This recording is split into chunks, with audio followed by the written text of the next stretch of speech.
So this particular yoga practice is about back bends. So it's probably best not to do it just before you go to bed, because back bends are very energizing. They stimulate the adrenal gland and create an abundance of energy throughout the body. So really useful to do on a sluggish Monday morning, for example. They are completely rejuvenating. They will awaken the upper back, the chest, the shoulders, and groin area, because they increase flexibility. They also present a wonderful opportunity to release stress and can do wonders for your posture.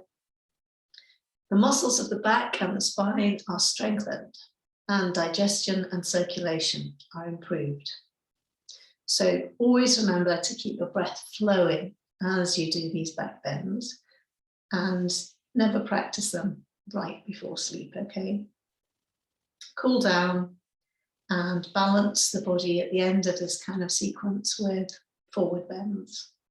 So we'll only do a few this morning. I'm aiming for this to be a short practice. So if you come to your mat and if you kneel, we'll start with a child pose, which is a very simple resting pose. And in between back bends, you can return to child pose anytime you need to. It will help to release any tension that might have built up whilst doing a back bend. And it will also help to balance your spine. Breathe into all the muscles in this child pose, all the joints, and surrender. Don't allow, if you can help it, any distractions or thoughts. So this is a really helpful, gentle movement to ease those lower back aches. So bring yourself onto all fours. Okay. And bring your feet together, letting the big toes touch, and then keep your knees quite wide apart, okay? And slide your hips back and rest them on your heels. Then extend your arms and bring your forehead to the floor. So that nice long stretch, and you'll feel it in the back. And you'll feel it even more so in your back if you open out your shoulder blades. Open out the shoulders and bring them down closer to the floor, and then breathing into that. So tailbone to heels, fingers walking away from you. And resting in that pose, breathe, relax, breathe, relax. And if possible, there's a sense of, from your tailbone to the crown of your head, you're really extending. You're extending all the way along the spine. Your fingertips are helping the spine stretch away from you, and your tailbone is helping your spine to stretch towards the feet. This long opening of the spine. And then, when you've been in that a short while, slide the hands back, lift up, and gently position yourself in the corpse pose, but lying on your tummy. So you can have your forehead on the floor, have your legs going out hip joint width apart, so not toes together or feet together. Or you can have your hands resting on your forehead resting on your stacked hands. Okay. Or your cheek resting on those stacked hands, and just pausing and breathing and releasing and letting go. And you should feel how this releases the weight of your body into the floor. I would hold that for about 20 breaths. Nice and calming.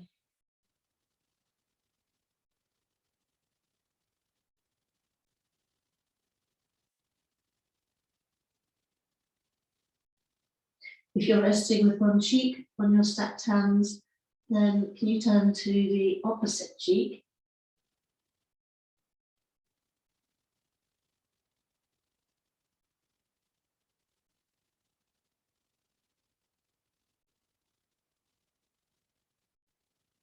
Okay, lovely. And then the next pose we're going to do is the Sphinx, which is a gentle version of the Cobra. And it will strengthen your lower back and help you sit up taller. So lying on your belly, slide your hands underneath your shoulders, okay? Keep your legs open to hip width apart, tops of your feet resting on the floor.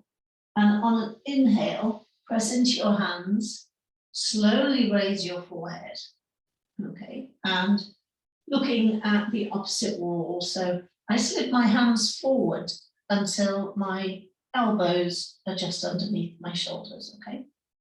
So when you do that and you're looking forward, if you can push your pelvis into the ground, that will help to strengthen the lower back some more because you can feel yourself actively engaging those muscles.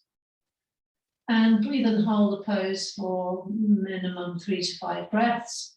And if you're where your lower back is a bit weak, actually it really helps to stay there a bit longer. Try not to let the shoulders come up to the ears or to let your sort of neck slump into the shoulders. Really imagine you're lifting from the crown of the head, and there's almost a line from your elbows, shoulders, crown of the head going upwards. Okay. Lovely. And then if you're ready, and if you're not strong enough, say for Cobra, let's begin a half Cobra. So not the full Bhujangasana.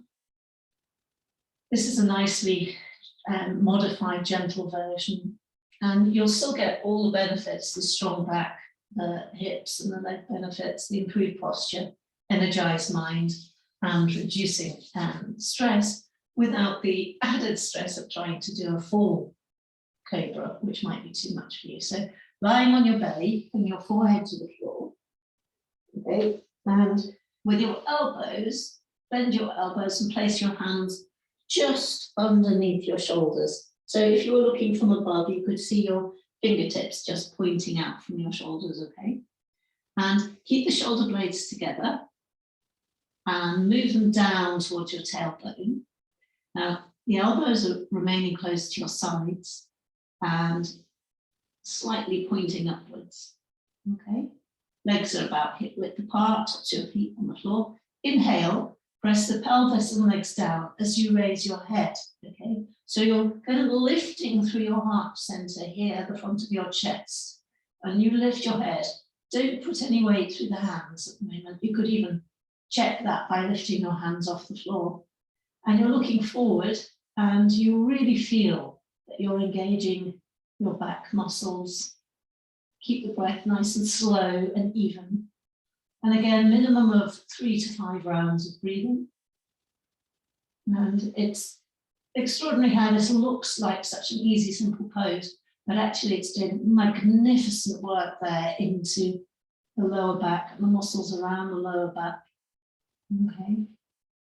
And when you feel you've had enough, which might have been already, you can come down and rest again, either on stacked hands, with your cheek on the stacked hands, or forehead to the floor, or just rest in the simple Sphinx, whichever feels comfortable for you. And then if you think, okay, well, I've done that and I might like to go up into more full Cobra, and this really helps strengthen and strengthens your back, your hips, your legs, and it will stimulate the circulatory, digestive and lymphatic systems as well, energizing them, okay, and wonderful for reducing stress. So again, slide your hands back, just middle finger peeping out from under the shoulders, okay, and your elbows really close into your ribs there. Exhale and press downwards into your palms as you lengthen your spine, okay? Squeeze the shoulder blades together, drawing them down. And then breathing in, press your hands down and lift your torso up. Okay, press onto the tops of your feet as well as you press your tailbone down. So we did the inhalation on the up. And then keep your neck long. Okay, and then begin to curl it and look upwards. So you're allowed to do that back arch of your neck vertebra. And again, hold for 3 to 5 breaths. You don't have to get your arms straight, just breathing into that. Keep the shoulders down. Remember, shoulder blades together towards your tailbone. Breathing into that. And again, really, you'll really feel it. If at any point you think, I've had enough, come down, come out. Never wait for me to say come out if you want to come out already. Lovely. And then breathing out. Down we go.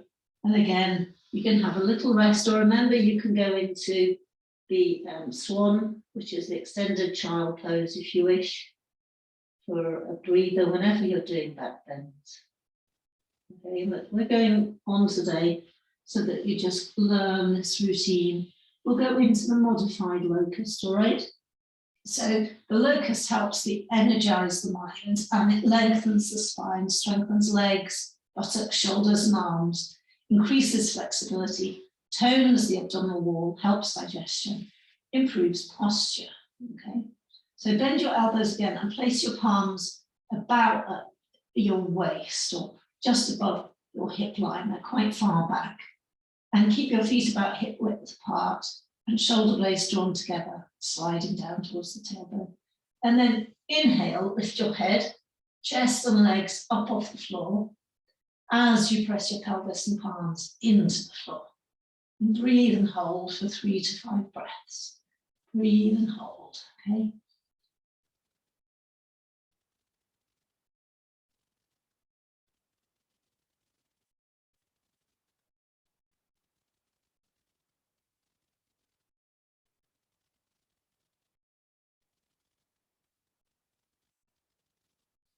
And then if you feel you can stay there a bit longer, do. Keep lifting those legs up, maybe a little bit higher, head up a little bit higher. If that feels too much, well done. Hands coming down, come out of the pose, stack the hands. Rest your cheeks on your stack of hands, one cheek, let the other. Hold and let go. The pauses in between are quite important. This is great. And then we're going to do the flying locust. This is one back bend after the other. Now the flying locust helps to energize the mind again. It's all great for if you're feeling sluggish.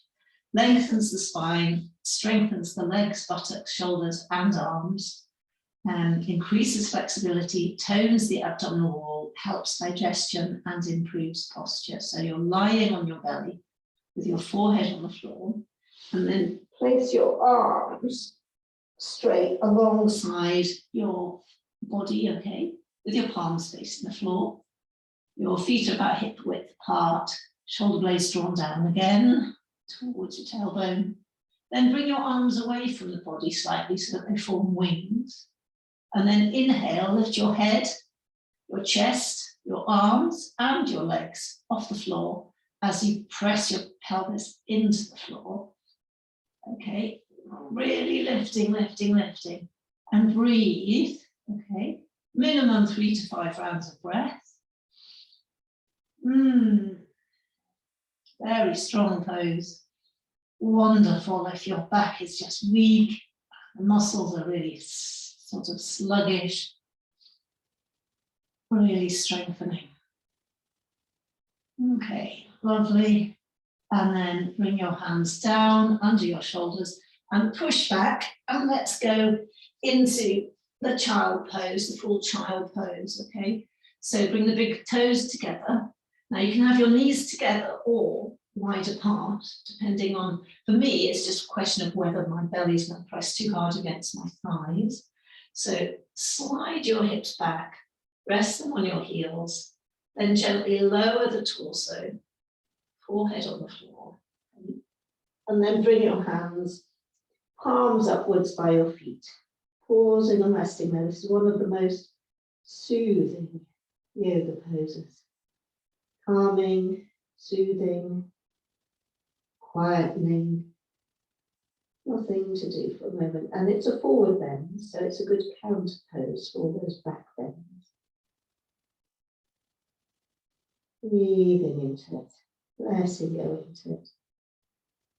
Dropping the shoulders down, the arms down towards the floor, eyes closed, face relaxed.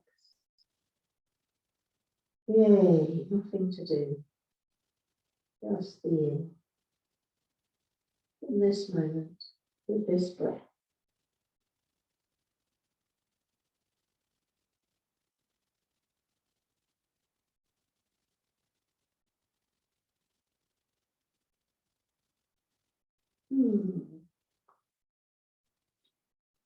And just allowing the whole body to feel it's got a moment of nothing to do.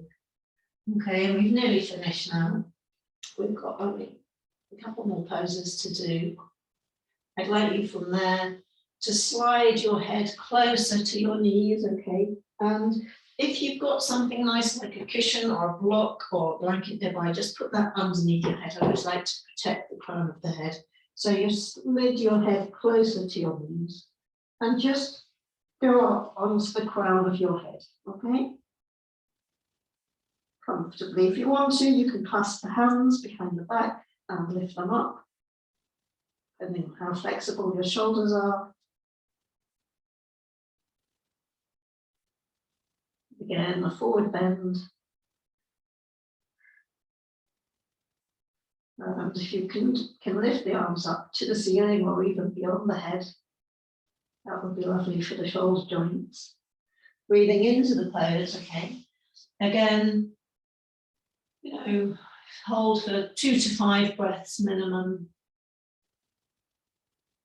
And it's considered an inversion, upside down pose a bit, semi-inversion. Opens up the entire back, neck and shoulders, and there's really an excellent counter pose to those challenging back bends. Improves circulation, calms the nerves, and apparently improves the complexion, okay?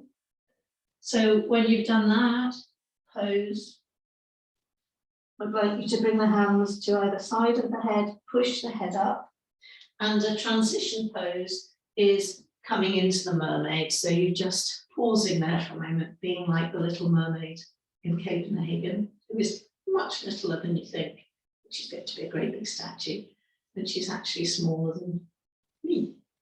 Very little, very ditty. Okay, and then to come out of that, swing the feet forward.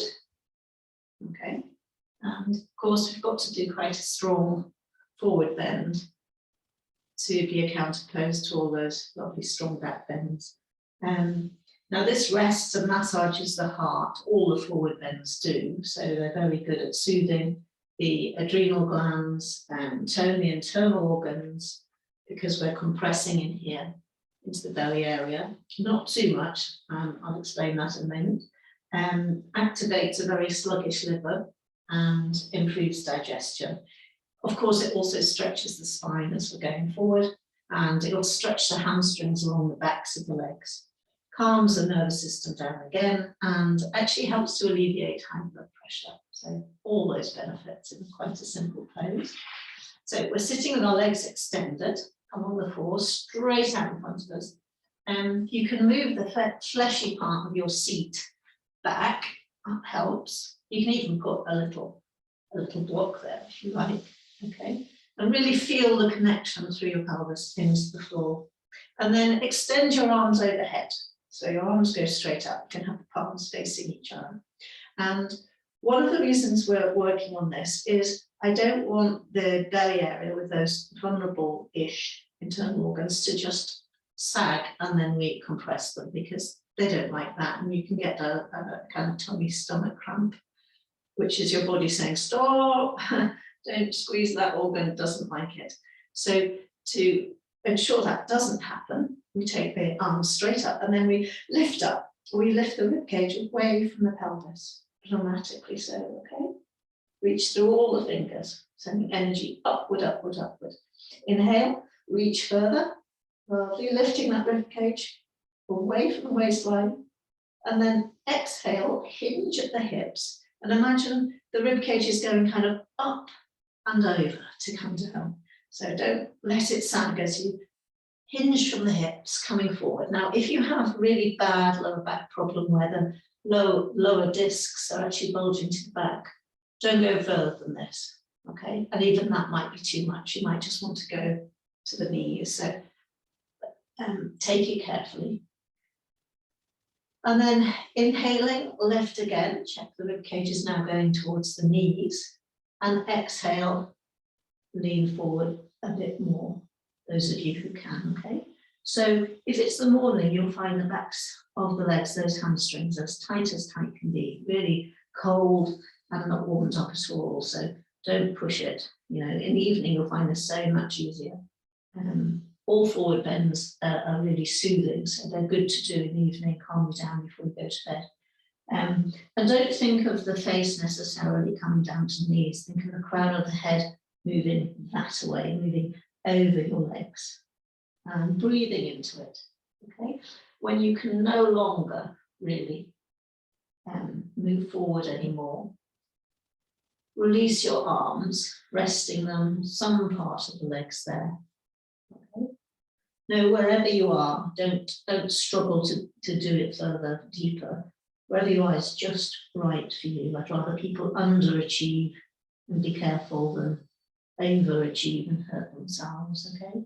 And then just breathe and let go of any tension. You'll feel it on the lower back, and the lower back is where you really need to be careful, okay? I mean, I know these back bends have been tough to do. They can be very intimidating for newbies to yoga. And that really is a shame, because if you're at a desk or sitting watching television or driving a car, you'll eventually develop this sort of forward bend in your back, which really can wreck your posture, cause terrible problems. Therefore, these back bends are highly beneficial. Anyone, especially anyone who sits a lot. And you know, the variations we've done in this particular session today are particularly strenuous. It's a great series to do after work or after a long car ride, or you've been sitting watching television and know you've been slumped and haven't watched your posture too much. Okay, and then breathing in, coming up, lengthen up again, breathing out, come down. So that's our 20-minute sequence today. I hope you enjoyed it. Thank you.